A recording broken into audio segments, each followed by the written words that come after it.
안녕하세요. 사주갤러리 현입니다. 사주 쉽게 보는 법 경금일간 편입니다. 경금은 주로 봄과 여름에는 금생수를 함으로써 샘물의 원천이 되고 나무를 다듬어주는 도끼가 됩니다. 가을과 겨울에는 나무의 열매로서 결실이 되고요. 그리고 계절에 상관없이 경금은 철광석과 같이 원석, 원재료를 뜻하기도 하고 쇳덩어리나 고철덩어리의 비유가 되기도 해요. 천간에 갑을병정 무기경신 임계 10간 중에서 가장 개성이 강하고 군대와 같이 기운이 센 것이 경금이라고 할 수 있는데요. 이런 경금일간에게 가장 필요한 글자가 있다면 그것은 바로 수화예요. 이 수화를 어떤 모습으로 만나는가 하고 토를 얻었는가인데요. 첫 번째로 먼저 정화를 보아야 합니다. 화를 본 경금은 재련이라는 용어를 써요. 쇳덩어리나 고철덩어리를 그냥 놔두면 가치가 없기 때문에 이것들을 불에 녹여서 재련을 해야만 도구의 모습을 갖추게 되고 자신의 가치가 상승하게 되죠. 경금은 신금과 같은 완제품이 아니기 때문에 결국은 불에 녹이고 담금질을 하고 두드리고 해서 자꾸만 시련을 주어야지 큰 인물이 되고 좋은 그릇이 된다는 것인데요. 제 주변에 경금일간이 꽤 있거든요. 그런데 맞는 얘기인 것 같아요. 무언가 자극을 주면 줄수록 생각도 깊어지고 발전하는 그런 모습입니다.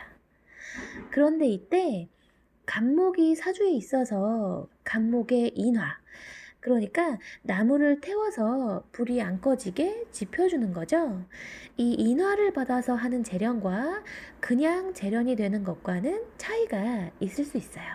그래서 꼭 있어야 할 글자 중에 두 번째는 바로 간목입니다. 이왕이면 간목의 인화를 받아서 하는 재련이 불기운이 더 세고 오래 갈 테니까 그만큼 인정받는 기술력을 갖는 것은 당연한 이치인 거죠. 그런데 정화뿐만 아니라 사주에 병화가 있어도 괜찮아요. 병화가 있으면 인품이 뛰어난 분이에요. 정화든 병화든 경금일간은 화를 꼭 필요로 한다는 것 알고 계시면 됩니다. 세 번째로 임수가 있어야 합니다. 담금질이라는 거 혹시 아시나요? 고온으로 열 처리한 금속 재료를 물이나 기름 속에 담가서 식히는 것을 담금질이라고 하는데요.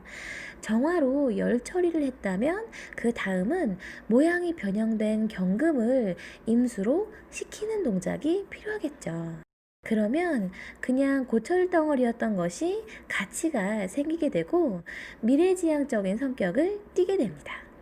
개수는 같은 수 기운이지만 비는 쇳덩어리를 녹슬게 한다고 해서 안 좋게 보기도 하는데 천간에 병화와 같이 있다거나 조합이 잘 되어 있으면 개수라고 할지라도 유용하게 잘 쓸 수가 있어요.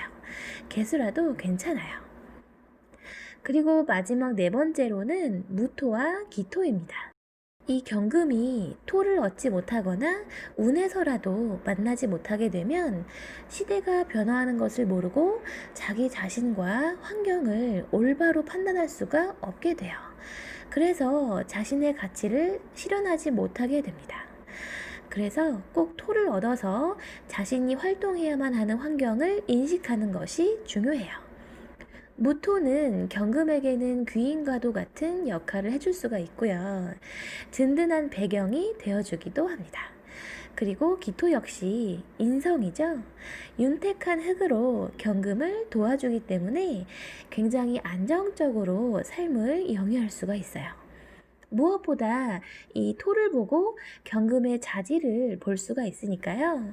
여러분 만세력 앱을 열어서 내 사주에 수화가 있는지, 간목은 있는지, 아니면 토가 있는지 없는지 한번 살펴보시기 바랍니다. 이 모든 것이 다 있는 사주는 극히 드물고요.